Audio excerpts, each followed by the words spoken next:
If you have been lifting in the gym and you haven't seen any progress, these 5 myths is probably the reason why.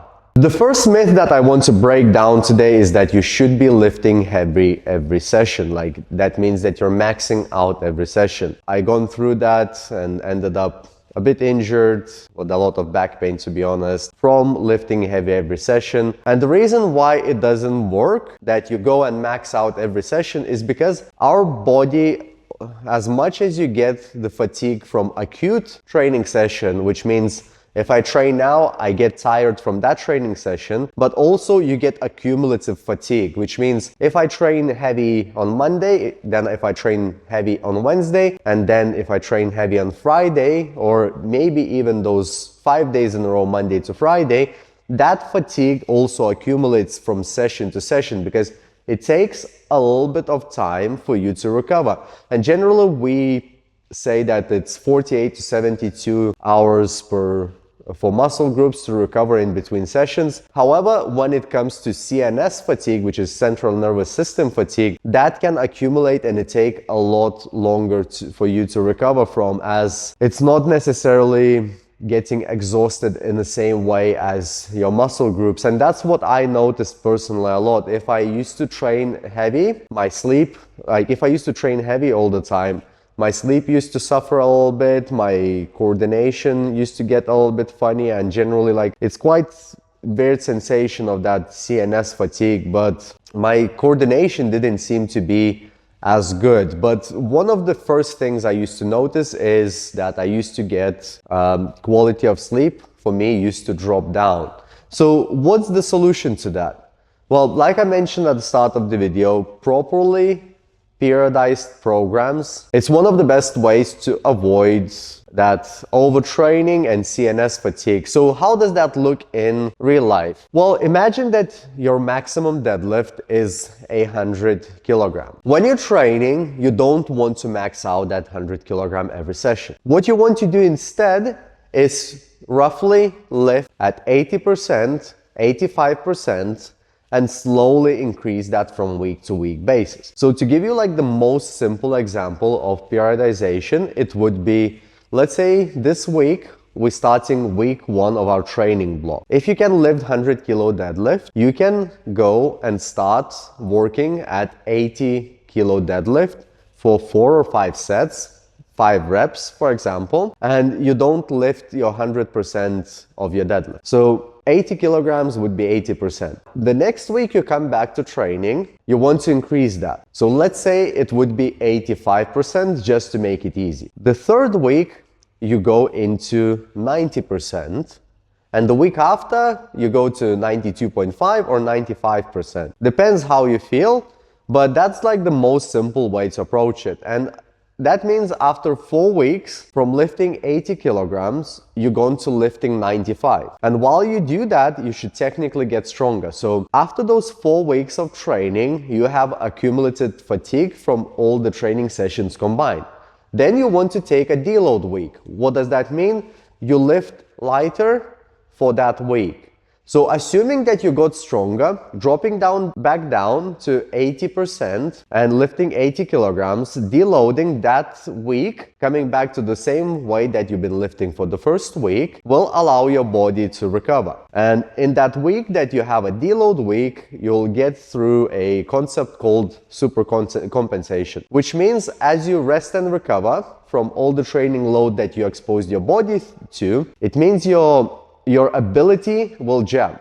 So technically your 1 rep max should be 105, maybe 103, maybe 110 kilograms. So you got your 1 new rep max after you spend a week of deloading. That's just the most simplistic way of thinking about periodizing your training, and that will help you to avoid plateaus.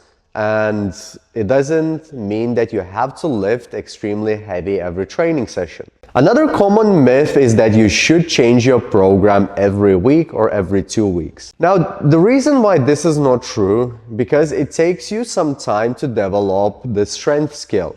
Deadlifting heavy is as much of a skill as it is raw strength. So what do I mean by that?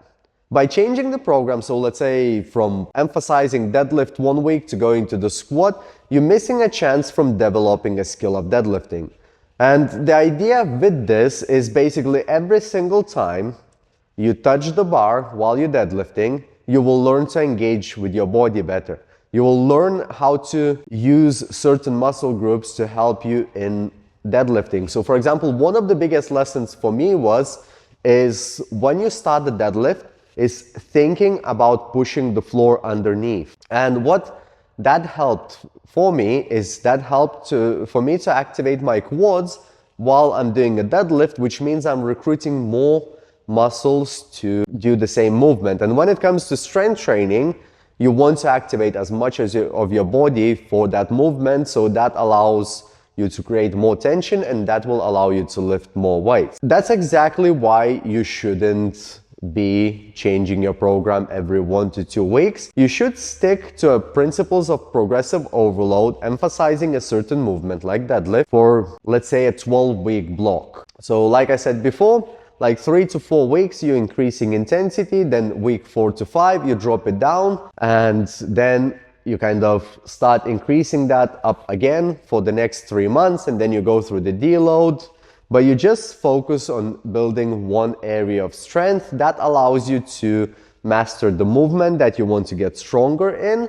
Also, you have a consistent routine, which our body can adapt to. And I know you probably heard about muscle confusion and constantly changing the program, but that's not how strength adaptations work. If you look at powerlifters, they always bench, squat, and deadlift.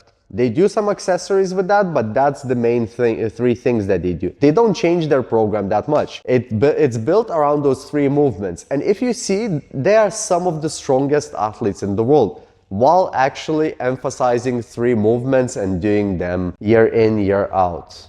But that's the secret to actually making a significant gains in your strength. Another common myth is that machines are just for beginners.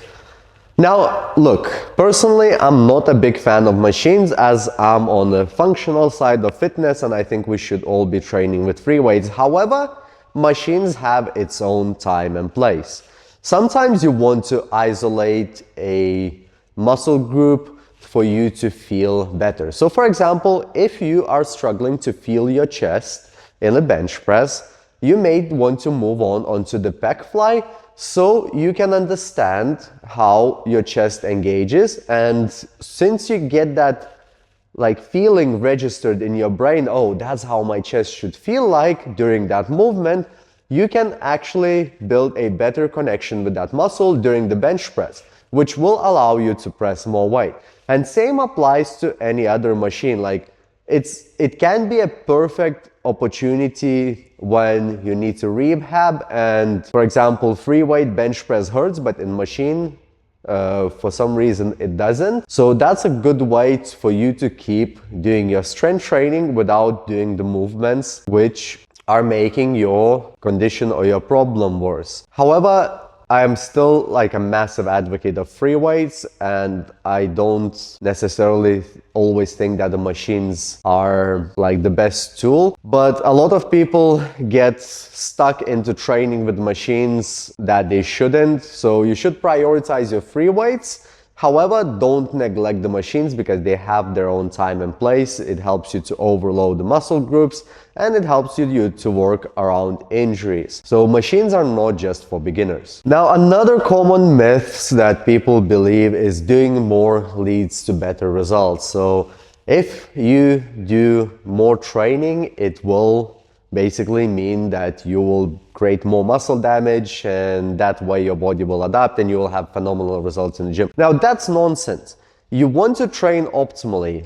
You want to give your body a minimum amount of stimulus that it requires to produce the maximum result. And what would that look like? It's exactly the same as I described periodization before. For example, if you do train more, it doesn't necessarily mean to more strength gains. And one of the main reasons why is because most of strength gains are not happening during the training. During the training, you're just providing a stimulus to your body to adapt, amongst many other things.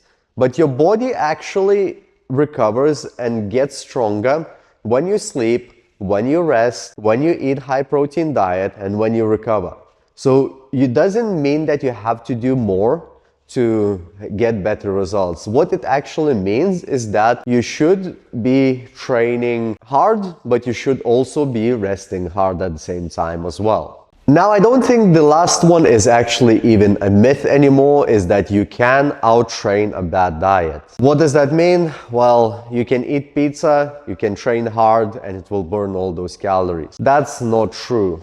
I've been there, I've done that, and you cannot outtrain a bad diet. You have to make sure that you're eating well, you need to make sure that you're providing a decent nutrition to your body, because if we're thinking about specifically about strength training adaptations, if you don't provide enough protein to your body, it cannot have enough building blocks for you to build that muscle and get stronger, which is, like I said before, it's happening in the rest. And what you have to understand, over a decade of training in the gym, I fell for these myths more times than I should. I used to train with my friend who mentally he needs to kind of beat his previous record every session, and it's easy to fall into that mindset because it does feel very good if you can lift heavier every session, but eventually you hit a block, and that block normally comes in exhaustion or injury,